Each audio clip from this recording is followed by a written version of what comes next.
Alors bonjour à tous, je suis bien évidemment très heureux d'être là aujourd'hui avec vous parce qu'on a des choses très importantes à aborder. Alors avant toute chose, redonner un petit peu, recontextualiser ma présence aujourd'hui. Cette présence, elle est liée donc à cette co-organisation, donc avec Karine, pour présenter le travail que l'on fait au sein de l'Académie Homéorésie et Principes du Vivant. Donc c'est une académie qui a ouvert ses portes l'année dernière. Nous avons fait une première année de présentiel avec une première promotion. D'ailleurs, certains sont là. Si vous pouvez lever le bras, ceux qui sont là. Voilà, vous pouvez les repérer si jamais vous voulez.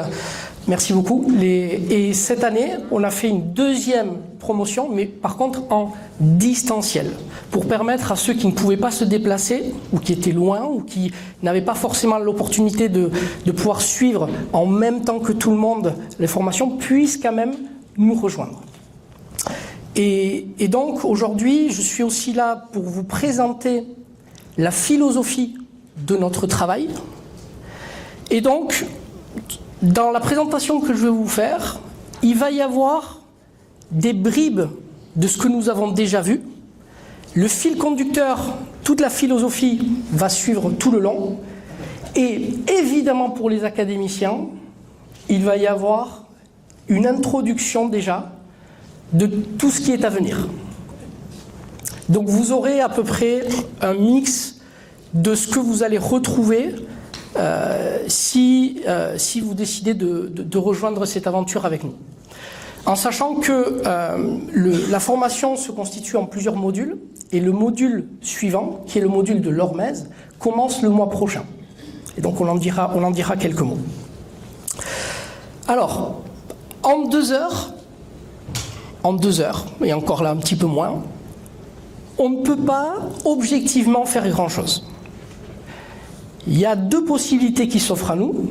Soit on décide de traiter les sujets de façon très superficielle et d'aller vite, et du coup de donner aux gens l'impression d'avoir compris. Et malheureusement, ça, c'est tout ce que nous combattons au sein de l'Académie. Et l'autre, c'est d'amener suffisamment de profondeur, de complexité dans l'approche pour que, même si nous n'avons pas tout saisi, on ait pu réveiller des soupçons d'interrogation pour donner envie d'aller plus loin. Et aujourd'hui, c'est véritablement ce qu'on va faire. Le sujet qui a été choisi, c'est le pouvoir de l'esprit sur la santé. Le pouvoir de l'esprit, quand on en parle aujourd'hui, généralement, il est toujours traité de la même façon. Le problème de la conscience, qui est souvent renvoyé à la citation de David Chalmers qui parle du difficile problème de la conscience, est, à mon sens, une problématique qui est prise à l'envers. Et d'ailleurs, dans le monde, dans l'univers aujourd'hui de l'étude de la conscience, les progrès de compréhension ne sont absolument pas à la hauteur des progrès techniques et technologiques que nous faisons. C'est-à-dire qu'il y a un décalage entre la puissance et la capacité que nous amènent les objets d'étude que l'on développe en laboratoire et notre capacité à pouvoir les interpréter. Et donc, c'est ça que nous allons essayer aujourd'hui de remettre en question pour essayer d'avoir une autre vision, une autre approche, une autre perspective de ce que pourrait être la notion d'esprit. En général, lorsqu'on parle du pouvoir de l'esprit, la première chose qui vient à l'esprit des gens, c'est la notion de placebo. L'effet placebo, c'est quelque chose qui a été démocratisé ces 20-30 dernières années et qui fait son effet, parce qu'on retrouve des effets incroyables, mais par contre retombe aussitôt parce que nous n'avons pas d'ancrage, nous n'avons pas d'éléments pour pouvoir comprendre les mécanismes qui sous-tendent ces phénomènes-là. Et donc, moi je ne vais pas vous parler des effets placebo. Moi je vais essayer de vous amener dans une direction où vous pourrez par la suite probablement vous interroger différemment et du coup ne plus vous questionner sur l'effet placebo lui-même, mais sur ce que nous croyons comprendre des mécanismes qui sous-tendent l'effet placebo. Ok ? Alors,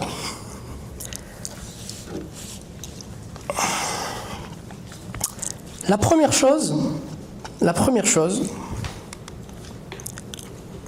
ça va être ceci. Quand on veut jouer à un jeu, parce que pour moi la vie est un jeu, la première chose à faire, c'est de connaître et de comprendre les règles du jeu. Surtout si vous voulez vraiment en profiter pleinement.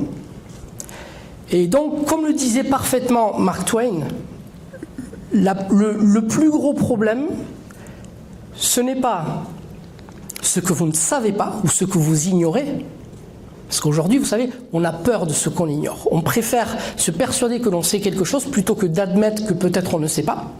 Ce n'est pas ça le problème. Le problème, ce qui nous enferme aujourd'hui dans un carcan et dans des prisons, c'est le fait de croire certaines choses alors qu'elles sont fausses. Et souvent, on va avoir une attitude où on va préférer croire quelque chose même si elle est fausse parce que ça va nous rassurer plutôt que d'accepter effectivement qu'il y a certaines choses que nous ne comprenons pas. Et ça va immédiatement asseoir notre posture et ça va déterminer la façon dont nous allons interagir par la suite.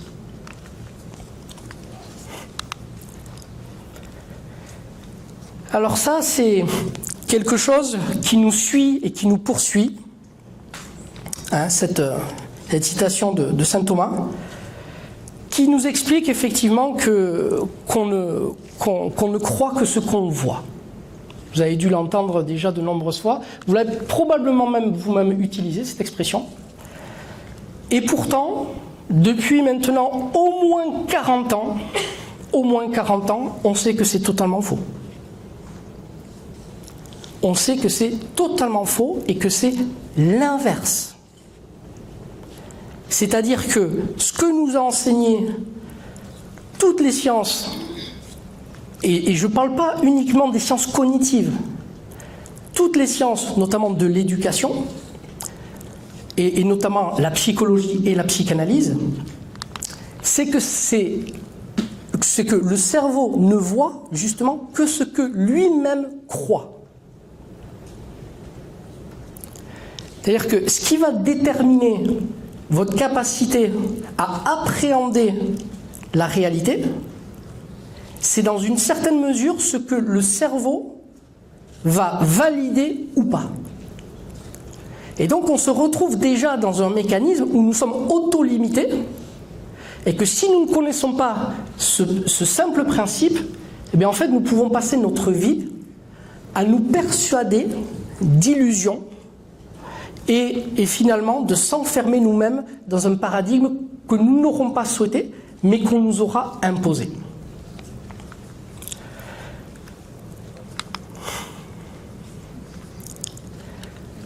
Alors ça commence par quoi ?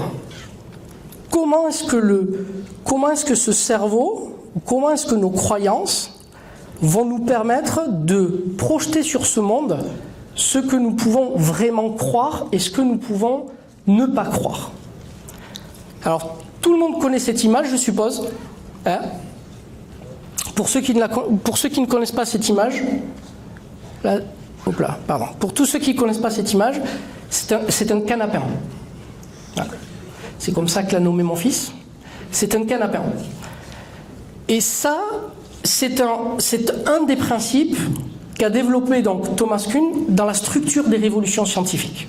Cet ouvrage nous explique que notre connaissance, notre savoir se développe à partir de structures qui sont enchâssées dans ce qu'il appelle des paradigmes et que ce sont ces paradigmes qui façonne la structure, le contenant dans lequel vous allez pouvoir mettre et traiter des informations pour capter un aspect de la réalité. Cette image, dans une certaine mesure, nous montre l'expression de ce que Thomas Kuhn exprime. À savoir que, donc, vous avez dans une même image la possibilité de voir soit un canard, soit un lapin. Et ce qu'explique Thomas Kuhn, c'est que, avant de voir cette image, si vous n'avez jamais vu de lapin, vous ne verrez qu'un canard. Et vice-versa. D'accord ? Donc, vous n'allez pas vous dire, mais tiens, si vous n'avez jamais vu un lapin, tiens, mais il y a un autre animal là qui se dessine aussi. Non, vous ne le verrez tout simplement pas. Parce que nous ne pouvons pas capter la richesse de tout ce qui se présente de façon brute. Ça passe par un filtre interprétatif de notre propre construction.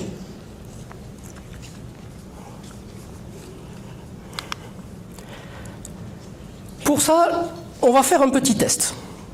Pour que vous compreniez vraiment à quel point vous êtes dépendant de ces structures et que la notion d'objectivité dans ce monde est extrêmement relative.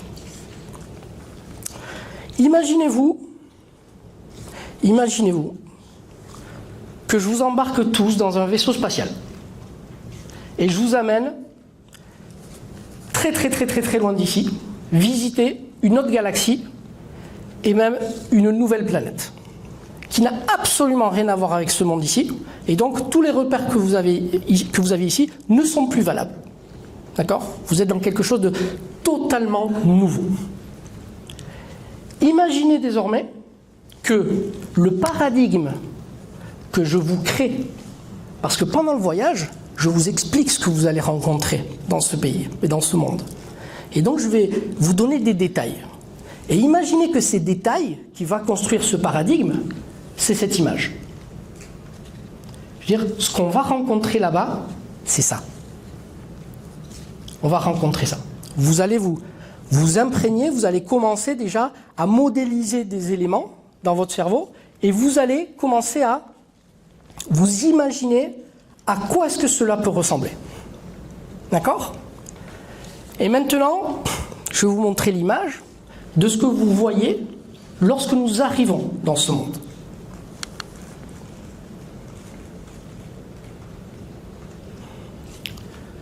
Ok ? Alors maintenant, par bras levé, qui, sur cette photo, voit une jeune femme de profil ? Ok, merci. Vous pouvez baisser. Qui, parmi vous, voit une vieille dame ? Ok, très bien. Maintenant, on va refaire le test pour les personnes qui n'ont pas vu en fait la vieille dame. D'accord ? Si je vous montre ceci, on remonte dans le vaisseau et je vous réexplique, je vous donne des détails sur le monde dans lequel on vient d'arriver. Je vous donne de nouvelles précisions. Vous vous imprégnez de ce nouveau paradigme. Et une fois que je vous ai bien expliqué tout ça, on y revient. Parmi ceux qui n'avaient pas vu au départ la vieille dame, qui maintenant l'a vue ? Ok. Vous pouvez baisser. Qui ne l'a toujours pas vue ? Ok. Vous voyez les personnes qui sont là ? Les personnes qui ne l'ont toujours pas vue ? Ça, c'est quelque chose de très important. C'est-à-dire que quelque chose qui était naturellement présent au départ, pour ceux à qui j'ai imprégné un paradigme, un second a énormément de mal à s'incruster. Et ça renvoie à l'adage qui dit qu'il est beaucoup plus facile de détruire un atome qu'un préjugé. Une fois qu'on a construit une croyance au niveau mental, il ne suffit pas d'être face à une nouvelle forme de présence pour y accéder directement. Il faut qu'elle coïncide avec le paradigme précédent, c'est le paradigme avec lequel vous fonctionnez, Il faut au moins qu'elle coïncide ou alors qu'elle le complète. Mais si elle vient en opposition comme jeune femme, vieille dame, là le cerveau va dire non. Et je ne crois que ce que je vois. D'accord? Et donc il va falloir faire un travail de déconstruction uniquement pour accéder à ce qui est devant vous. Comprenez bien l'importance. Ça veut dire que dans le quotidien, vous êtes structuré pour ne pas percevoir immédiatement, objectivement, tout ce qui est devant vous. Vous avez un logiciel qui vous permet d'accéder à certaines choses, et si ça ne coïncide pas, eh bien, plus ça sera éloigné de votre logiciel, plus il y aura de résistance, et plus vous pourrez même, et c'est ce qui arrive dans la plupart des cas, vous pourrez l'ignorer, alors que ce sera devant vous. Donc, je reprends cette image. Attendez, hop. Je reprends cette image. Et si je reviens sur la première, pour ceux qui ne l'avaient pas vue au départ, vous voyez qu'il y a une confrontation et que vous ne pouvez pas voir les deux en même temps. C'est très difficile. C'est-à-dire que ceux qui ont bien vu, vous n'en avez vu aucun, vous? Moi, je vois les deux. Ah, vous voyez les deux. Mais vous ne les voyez pas en même temps. En même temps, vous les voyez? Ok, bravo, bravo. Normalement, vous êtes obligé de vous focaliser, en tout cas pour la plupart des gens. Oui, et dans l'instant... Oui, mais vous êtes obligé de faire un traitement pour voir les deux. Vous êtes obligé de faire un traitement. Vous êtes obligé d'être active. Vous ne pouvez pas simplement être passive, regardez. Si vous êtes passive, vous en verrez une sur les deux. Et celui que vous verrez sera celui qui sera le plus familier avec votre programmation. Ouais. Donc, dans la construction de cette vision que l'on peut avoir du monde, l'un des fondements, l'un des éléments fondateurs de ce qui va construire ce logiciel pour vous, ça va être tout d'abord le langage. Le langage va avoir une importance fondamentale parce que elle va, de par sa construction, de par sa finition, de par sa profondeur, sa précision, la sémantique des termes va habiller le contexte et le cadre dans lequel vous vous trouvez. Chaque mot, en fonction de la définition que vous lui donnez, va avoir un pouvoir de révélation du monde qui est devant vous. L'exemple le plus commun que l'on donne, c'est que si une personne comme nous allons par exemple sur une banquise, nous tout ce qu'on va voir, c'est un désert. Or, pour les Esquimaux, pour les Inuits, nous savons que par exemple, ils ont plus de 50 nuances pour dire ou pour définir la couleur blanche. Nous, on a juste le blanc. Allez, pour les tatillons, il y a le blanc cassé. Hein, mais sinon, le blanc, on sait que c'est blanc. D'accord? Et après, on passe au gris. Mais les Inuits, par rapport à l'endroit où ils vivent, pour appréhender la profondeur et la subtilité du monde, de la réalité dans laquelle ils vivent, ils ont été obligés de nuancer des couches et des couches. Mais que nous ne percevons pas. Et pourtant, nous voyons la même chose. D'accord? C'est exactement la même chose, si vous voulez, que quand on se retrouve devant un grand tableau d'un artiste peintre, eh bien, si vous n'avez pas les codes, tout ce que vous voyez, ça peut être parfaitement juste des dessins ou des traits, mais rien de plus. Parce qu'on n'a pas les codes. Et ça, c'est le langage qui va permettre d'ouvrir ou même de fermer certains axes pour nous permettre d'accéder à la réalité. Donc ce que nous disons, mais aussi la façon dont nous le disons, va avoir un impact sur ce qui va s'ouvrir devant nous et ce avec quoi nous allons pouvoir interagir.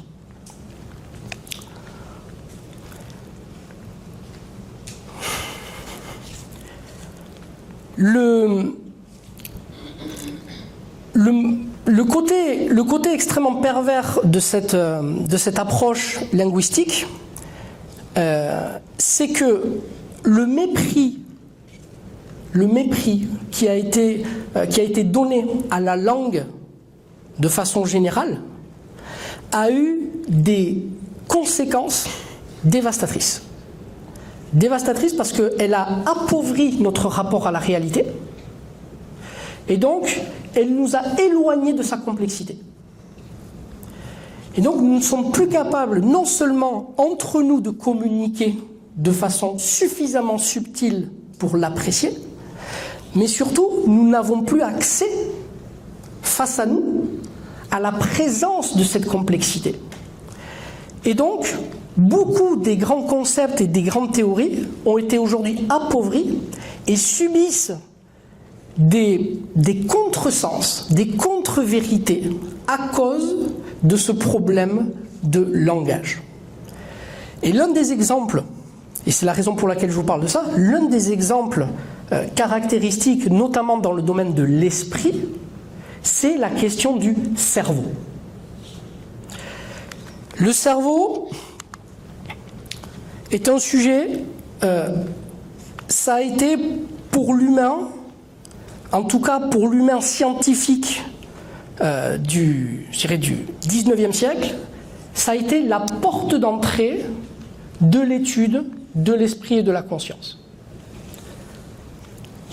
Et donc nous sommes obligés, nous, en reprenant un petit peu ces règles du jeu différemment, d'essayer d'analyser comment est-ce que les choses se sont mises en place. Donc, par rapport à ce que je viens de dire, ceci n'est pas votre cerveau.